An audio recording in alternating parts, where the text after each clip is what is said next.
বিরতির পর স্বাগত। এতক্ষণ আমরা দেখাচ্ছিলাম দেশের বিভিন্ন জায়গায় রেমালের কতটা প্রভাব পড়ে। এবার আমরা সরাসরি চলে যাব বাংলাদেশের দিকে। বাংলাদেশে এই মুহূর্তে কি পরিস্থিতি রয়েছে সে চিত্র এবার আমরা এক্সক্লুসিভ আপনাদের সামনে তুলে ধরছি। বিশেষ করে ঘূর্ণিঝড় রেমালের প্রভাবে বাংলাদেশের চট্টগ্রামে এই মুহূর্তে বৃষ্টি শুরু হয়েছে। চট্টগ্রাম সহ কক্সবাজারের বিভিন্ন জায়গায় কিন্তু আতঙ্ক বিরাজ করছে সাধারণ মানুষের মধ্যে। সমুদ্র উপকূলবর্তী এলাকার সাধারণ মানুষ এক প্রকার আতঙ্কে দিন যাপন করছেন যে তা কতটা শক্তিশালী হতে পারে, অর্থাৎ রেমাল কতটা শক্তি দেখাবে, বিভিন্ন বিষয় নিয়ে কিন্তু এই মুহূর্তে আতঙ্কে রয়েছে চট্টগ্রাম থেকে শুরু করে কক্সবাজারবাসী।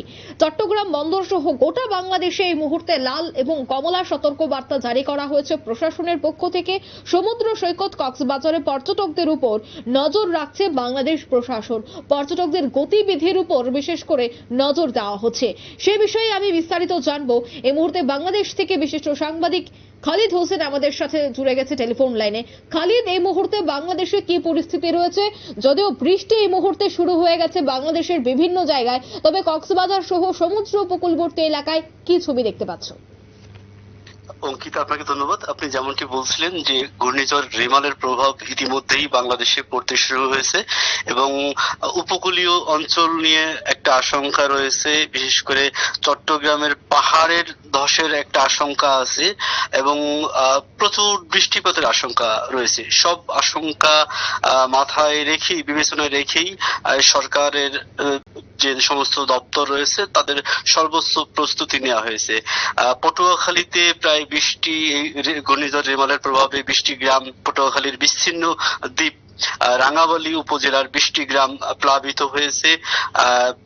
কুয়াকাটার দিকে একজন স্রোতে এক যুবকের মৃত্যু হয়েছে।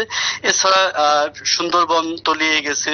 প্রত্যেকটা উপকূলীয় অঞ্চলে প্রায় 4 থেকে 5 ফুট জল বৃদ্ধি পেয়েছে এবং ঢাকায়ও আমরা দেখছি যে রেমালের প্রভাবে বৃষ্টি হয়েছে। সন্ধ্যার পর থেকেই মূলত এই রেমাল আঘাত হানবে বাংলাদেশের খেপুপাড়া দিক দিয়ে। ধারণা করা হচ্ছে অন্তত 130 কিলোমিটার এদের এই রেমালের গতিবেগ থাকবে। কক্সবাজারে এই মুহূর্তে কি পরিস্থিতি রয়েছে?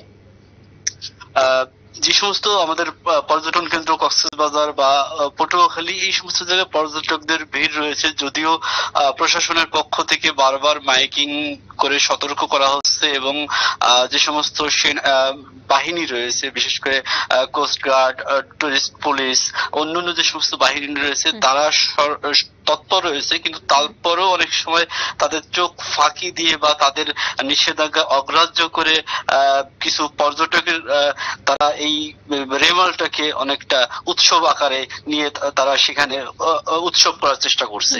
এবং চট্টগ্রামের যে বিষয়টা, চট্টগ্রামের পাহাড়ি যে অঞ্চলগুলো আছে সেই অঞ্চলগুলোতে খুব আশঙ্কা তৈরি হয়েছে, কারণ এই যে ঝড় শুরু হওয়ার পর থেকেই প্রায় 300 মিলিমিটার বৃষ্টির সম্ভাবনা রয়েছে এবং সেই বৃষ্টিতে পাহাড় ধসের আশঙ্কা রয়েছে এবং পাহাড় ধস হলে পরে সেক্ষেত্রে একটা ক্ষয়ক্ষতির আশঙ্কা রয়েছে। তবে দুর্যোগ মন্ত্রণালয়ের পক্ষ থেকে এবং স্থানীয় জেলা প্রশাসনগুলোর পক্ষ থেকে সার্বিক প্রস্তুতি নেওয়া হয়েছে এবং এই রেমালকে কেন্দ্র করে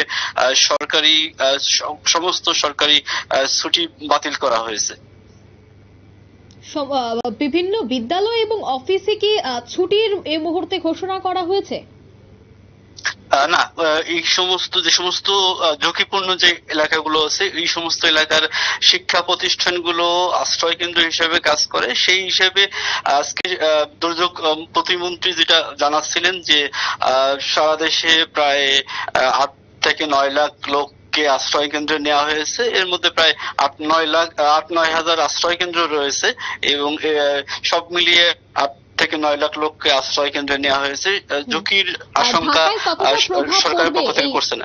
এই ঘূর্ণিঝড়ে ঢাকায় কতটা প্রভাব পড়বে, হাওয়া অফিস কি জানাচ্ছে?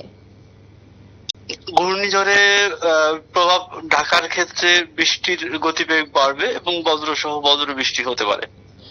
অন্যদিকে বিমান পরিষেবা বা ট্রেন চলাচলে কি এখনো পর্যন্ত কোনো ধরনের নিষেধাজ্ঞা জারি করা হয়েছে? হ্যাঁ, বাংলাদেশের এই রিমালের কারণে সকল প্রকার নৌ যোগাযোগ বন্ধ করা হয়েছে। চট্টগ্রামে কিছুদিন আগে যে উদ্বোধন হলো বঙ্গবন্ধু টানেল, সেটার আজকে থেকে আগামীকাল সকাল পর্যন্ত সেখানকার যাতায়াত বন্ধ করা হয়েছে। বিমান ফ্লাইট বন্ধ রাখা হয়েছে। একদমই। ধন্যবাদ। এবং এই রিমালের প্রভাবে প্রচন্ড বৃষ্টি হতে পারে এবং সারা দেশে যানজট তৈরি হতে পারে, জলাবদ্ধতা তৈরি হতে পারে, সব ধরনের সম্ভাব্য